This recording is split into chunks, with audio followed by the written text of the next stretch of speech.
Hello, what's good and what's happening, amazing people? Welcome to the Elevation Lab. I am your host, Rex the Billionaire. Of course, this is a platform where I get to post content that's totally meant to take you to the next level, be it physically, be it financially, be it spiritually, mentally, all things about growth. Yeah.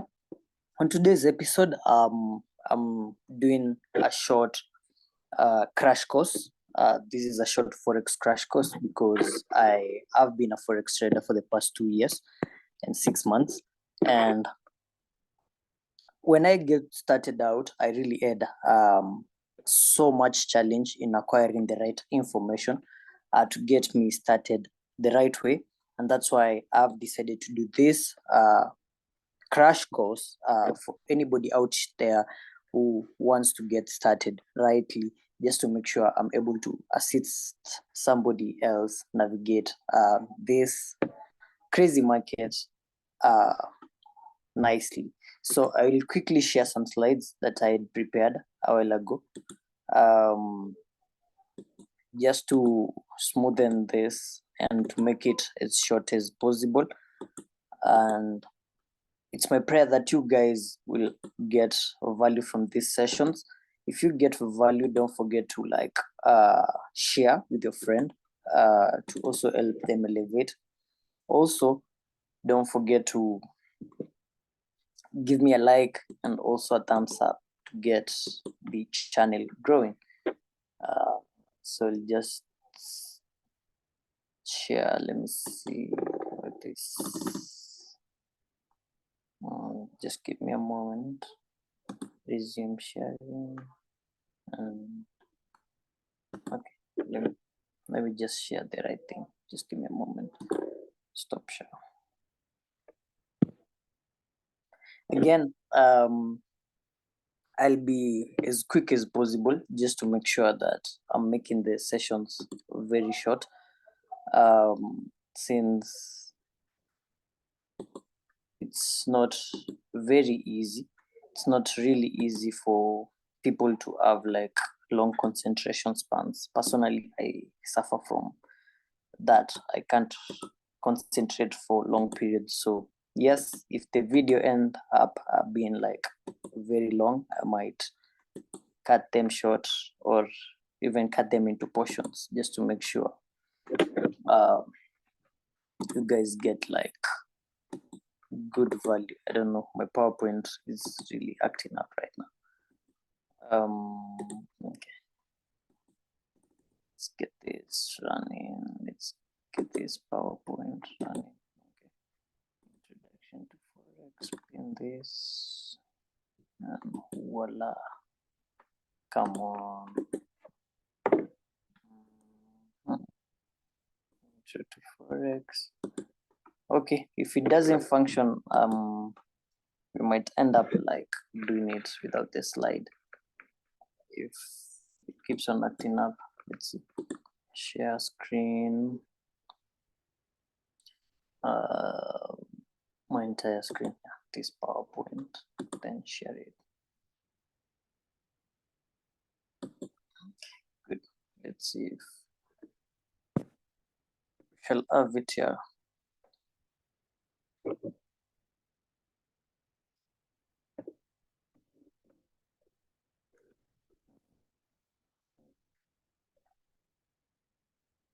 So it's acting up, yeah.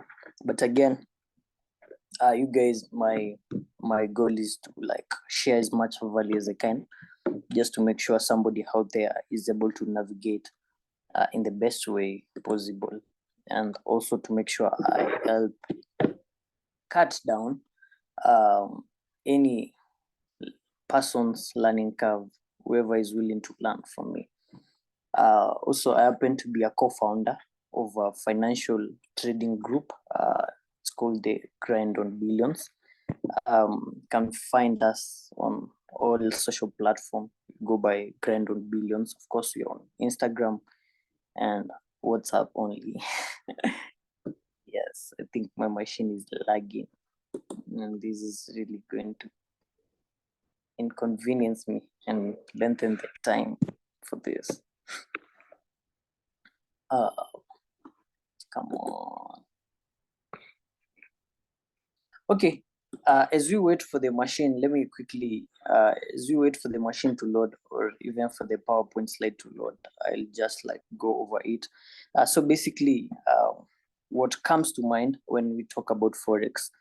Forex is basically the exchange of currencies. Let's say, for instance, I want to move from Kenya to go to a different country, for instance, the US. Yeah, you understand that I cannot get to use the Kenyan currency in the US, so I have to exchange my Kenyan currency for the US dollar. So basically, the bank will have to sell the dollar to me, yeah, and I will buy the dollar. So that's Forex. Forex is the exchange of currencies, either at current prices or even predetermined prices, yeah.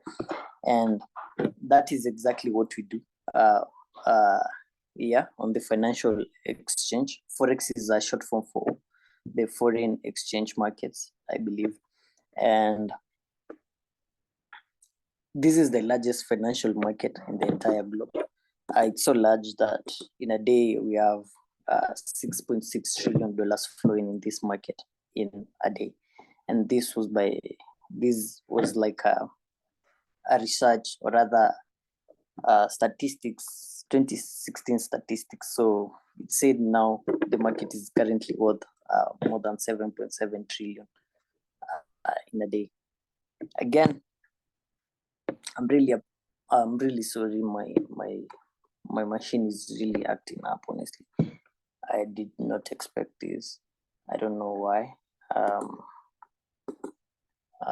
Let's see if I can refresh it. Come on.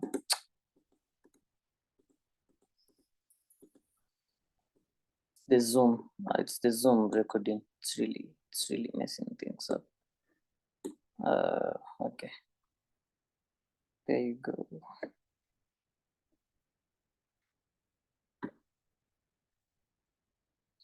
Let's see if you guys can see my screen. One. Perfect.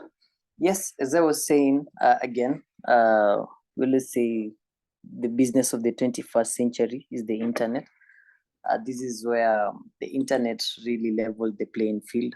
It made everything level for anybody, or rather for whoever has a skill set to tap into the financial market. So again, I always begin by welcoming people to the business of the 21st century, which is the internet. So again, congratulations for taking the bold step to learn this skill set, which is trading Forex. And I believe this skill set will set you up for a lifetime. And not only setting you up, it's something that you can pass down through generations, and can also set up your generations for a lifetime. Yeah. Again, as I said earlier, Forex trading is simply the exchange of currencies, and it involves buying and selling of currencies at current or even predetermined prices. I also mentioned that it's the largest financial market in the entire globe. Yes. So the next thing that you guys really need to understand is what is traded in these financial markets. And we do have currencies. Anytime we speak of currencies are always in pairs. Yeah. For instance, I mentioned me moving from Kenya to the US and being able to transact two things. We had the US dollar and we have the Kenyan currency. So again, we have different types of currencies. We have currencies are grouped into different groups. We have currencies that are referred to as major pairs. It's from my understanding that major pairs, these are like countries. These are the currencies for like top key economies, like for instance, the US has the US dollar. We also have like I believe Britain, where we have the Great Britain pound, and also we have like the JPY, the Japanese yen. I believe Japan is like a major economy. So from those three currencies, we are able to devise like a few pairs. For instance, a pound and the dollar paired together, abbreviated as GBP USD. That's a major pair. Minor pairs, from my understanding, these are currency pairs of like top economies paired with the next on the ladder. For instance, you have like let's say the Canadian dollar, yeah, let's say the Canadian dollar paired to the US dollar, that gives us USD CAD, and that's a minor pair, I believe. And also we have exotic pairs. Exotic pairs, this consists of pairs for emerging economies. For instance, you have the South African rand. South Africa is an emerging economy, so you have like the South African rand. So you have paired to the US dollar, that's USD ZAR, and I believe that's an exotic pair. We can do some more research on that just to have like a better picture.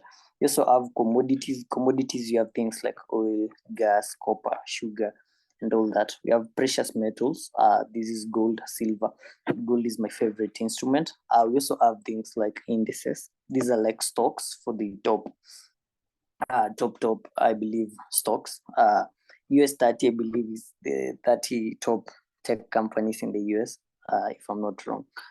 Then we have NASDAQ 100, the top 100 tech companies, I believe. Then we also have German 30 and many others. We also have crypto. Crypto is traded in these financial markets. You have Bitcoin, you have Ethereum, we have Ripple, and all that. The other question, or rather the other thing that I would want you guys to understand is who are the major participants in these markets. First of all, we have the commercial banks. These are the biggest participants, and not just any commercial banks. I believe there are five major banks, and an example of them is JP Morgan. You guys can again research more on the same. We also have the government. The government influences a lot what happens in these financial markets. And when I speak about the government, I believe I'm speaking about the top economies. We have the US government, I believe. We also have like major like economies, their governments. We also have the Federal Reserve. The Federal Reserve, this is like the CBK for Kenya. CBK stands for Central Bank of Kenya. Of course, I'm from Kenya. The Federal Reserve, I believe this is the bank, like the CBK of America, yeah. And the Feds, they're big participants in this market. They really affect how the market moves. We also have hedge funds. Hedge funds, these are financial institutions that trade for investors. Investors bring their capital in, they trade their funds, then pay out profits. Again, we also have brokers. I'm told that a few years ago, or rather a long time ago, you were not able to participate in this market if you never had that net worth of $3 million, at least $3 million. So once the brokers came in, and made it easy for us. If I say us, I mean we are the retail traders. The brokers made it easy for us by giving us platforms where we can now get to participate in the market through the broker providing something that we call the leverage. Yeah, we'll expound on that as we go on. Something else maybe you might be questioning is how can you get involved in this market? I would say trading is a skill set. For instance, you just can't go to the deepest end of a swimming pool or even the ocean and just jump in if you don't know how to swim. Chances are, or rather probabilities are 9 out of 10 you're going to drown, yeah, because you do not know how to swim. And that's simply the same thing when it comes to trading. Trading is a skill set that you must first acquire before you even put your money into action. You have to acquire, or rather you must acquire the skill set first, yeah, before you get involved in the markets. And to be able to trade, once you start acquiring the skill, you can go ahead now and create an account with a Forex broker. And we were saying a Forex broker is a financial service company that provides traders access to a platform for buying and selling foreign currencies. The broker will always give you a platform where you can deposit and withdraw your funds. The broker will also give you the instruments to trade, yeah? And the broker gets to profit from what we call spreads. And the spreads are simply the difference between the bid and the ask price. And I'll show you that also as time goes on. Let's see. Something else that you guys need to understand is that we have 4 main trading sessions, or rather 4 main markets. And the first market we call it the Sydney session. This is the smallest. Again, on the timing, this is all East African timing. It's due to confirmation. I believe sometimes based on the seasons, I tend to see time fluctuate and stuff. So just do your research on the same. But we have the Sydney session. This is the smallest market and it's the calmest of all. And we have the Aussie dollar and the New Zealand dollar, which are the major pairs here. When I mean major, I mean these are the pairs with the most volatility. These are the pairs moving a lot during this time. Yeah. The next session is the Tokyo session. This is the third largest session, and we have the Japanese yen being traded a lot here. Or rather, it moves. There's volatility in the yen. Then we have the other session. I believe it starts at 10. Let me correct that. Starts at 10 a.m. Kenyan time. Yeah. This is the London session. There was a time it used to start at 11. So again, I believe based on seasons and stuff, sometimes we get to have like a tweak in the timing. And the London session, this is the largest session or market. And the pairs that are mostly traded here, we have like the pound, we have things like euro, we also have the Swiss francs and all that. These are the not pairs. Pairs, this is not the right thing. Should be the currencies traded. It's from the currencies now we get to have like pairs. Pairs, we have like the GBP, Swiss, Euro, Swiss francs. Now that's a pair. Again, these are the currencies that move a lot during that time. Then finally, we have the New York session. This is the session that I trade. Why? Because most of the things that I trade involve the dollar. I do trade German 30. I do trade gold at times US 30. Again, 85%. This is the second largest market. 85% trades involve the US dollar. And during this session, we have the US dollar and the Canadian dollar moving the most. Yeah.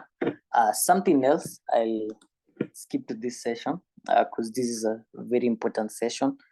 I just want to like first go to my, let me share something. This session tends to cover a lot on what you're going to find on your MT4. MetaTrader 4, MetaTrader 5. These are like universal platforms where you get to input your brokers. I believe I should do a video on how to add a broker on MT4. But these are applications that you can get on your Play Store. These are applications that you can get on your App Store if also you are not on, or rather if you're not an Android user.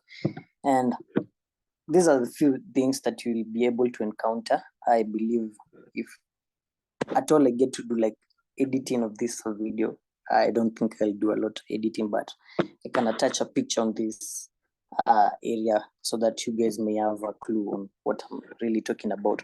But these are the important things that you're going to come across. The first thing is the balance, and this simply is the total amount in your trading account.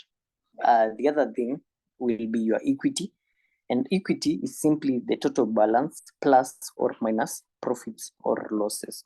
Then the other thing that you'll find is what we call margin, and margin is the money borrowed from a broker. I said the broker provides the margin always to purchase an investment, and it's the difference between the total value of an investment and the loan amount. We have margin. We have some brokers providing a margin of 1 to 100. Others provide all the way up to 1 to 500. That simply means I bet for every $1. That simply means you can extend your borrowing ability to like $100 and stuff. Again, make sure you do your research always. The other thing that you're going to come across, something that we refer to as free margin. And free margin is simply the money that is not locked up. What do I mean by locked up? Once you have like a running positions, again, running positions are all based on the size of your account. Yeah. So sometimes you'll find that maybe you have so many positions running that you can't open a fresh or rather a new position. So free margin is the money that's not locked up. That simply means it's the money that's available for you to open new positions. You can use it to open new positions. Then you have margin level, which is always expressed in percentage. And this is the ratio between equity and the used margin. Again, all this, once you download your MT4, you'll be able to see all this displayed there: balance, equity, margin, free margin, and margin level, in that order, I believe. The other thing you guys will need to understand before we dive into candlesticks, it's the type of traders that we have. We have different types of traders, yeah. And this is something that you will get to discover as you go on trading, because this is something that comes along with your personality. Based on your personality, you now finally get to comprehend what type of a trader you are. And we have traders that are known as scalpers. These are traders that take advantage of shorter moves. They take advantage of these shorter moves with big order sizes. They're just in and out of the market in the shortest period of time, maybe 15 minutes, at most 1 hour. We call these people scalpers. We also have people who are referred to, or rather traders who are referred to as intraday traders or day traders. These are traders that take advantage of nice moves, let's say 100 pips, 200 pips, 60 pips, 70 pips, you know. But again, they don't hold positions. They're positions for more than 1 day. We also have swing traders. Swing traders, these are people who have a strong mindset. These are people who have a lot of patience when it comes to trading. They don't care much about entries. Why? Because they are focused on the entire swing, you know, and they can hold positions for as long as they want. Let's say a day, a week, month, and all that. So I believe that's all you guys need to know. These are the key things that you need to understand. I will touch on yes, I'm going to do fresh. I believe this session is already too long. I'll do a fresh session right away. The session will be tackling on some jargon or terminologies that you are going to get. Then I will also do candlestick anatomy and teach you guys how to calculate pips, or rather what are pips, how the market moves in that same video. So again, if you guys found value in this short video, don't forget to leave a thumbs up and see you in the next session. Bye bye.